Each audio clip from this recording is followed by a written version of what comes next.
Court ने अब कह दिया ईदगाह मस्जिद का भी सर्वे होगा क्या? सर्वे से क्या होता है? सर्वे तो बाबरी मस्जिद का भी हो चुका है। सर्वे ही ने तो ये बताया था कि ये मस्जिद है, ये मंदिर तोड़ करके मस्जिद नहीं बनाई गई है।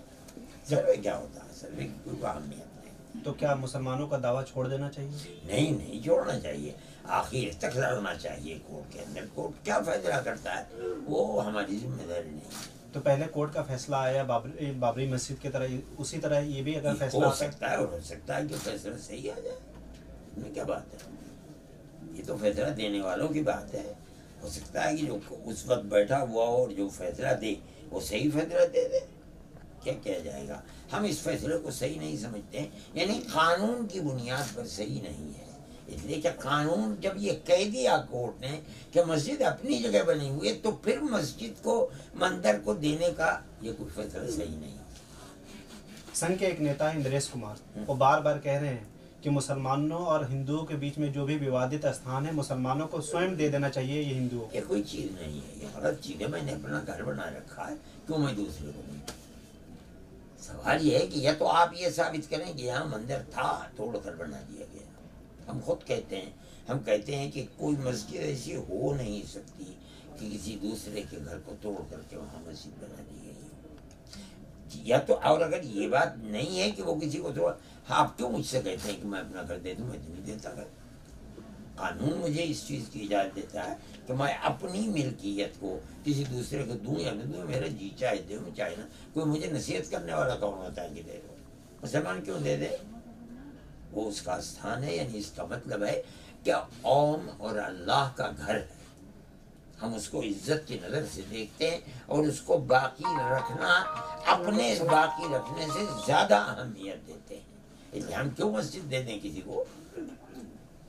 मौलाना एक चर्चा देश में आजकल हलाल की भी हो रही है। कोई हलाल की चर्चा नहीं है, तो सिर्फ यूपी के अंदर हुआ था और अब वो भी चीज़ नहीं है। होम मिनिस्टर ने मरकज के अमित शाह जी ने ये कह दिया है कि हमारा ये कोई मुद्दा नहीं, ये तो ख़त्म हो गई बात।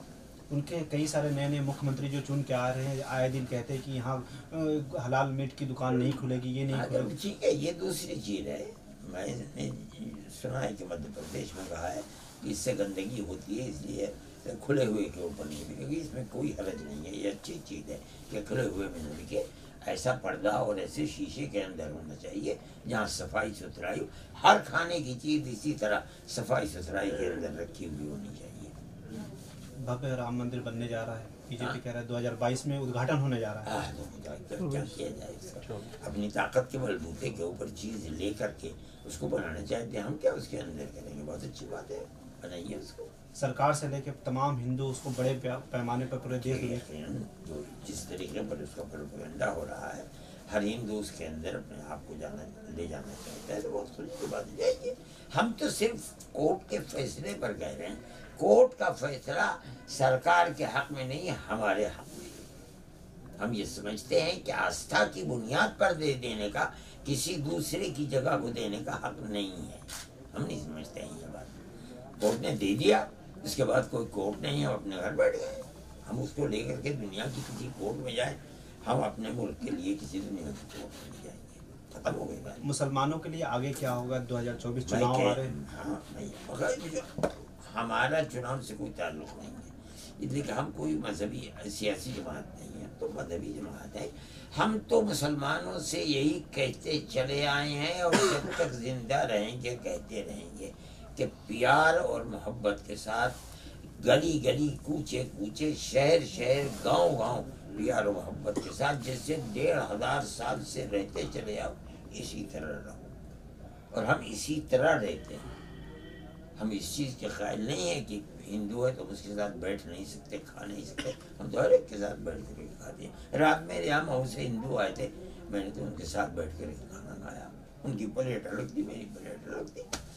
हम तो हर एक के साथ प्यार और मोहब्बत यही करते हैं और इसी की प्रचार करते हैं, तलकीन करते हैं। एक आखिरी सवाल, मोदी सरकार मौलाना बार बार ये कहते हैं कि हमने मुसलमानों के लिए सबसे ज़्यादा काम किए, चाहे ट्रिपल तलाक हो, अभी राशन हो, आयुष्मान हो, सब में मुसलमानों के लिए। तो मुसलमान क्या उनके तरफ भी देख रहा है? मुसलमान देख रहा है, वो अपने हालात से के बारे में मुसलमान खुद फैसला करे कि क्या हो रहा है। मैं नहीं चाहता हूँ कि इस मजलिस के अंदर मैं कोई इस तरह का इशू करूँ।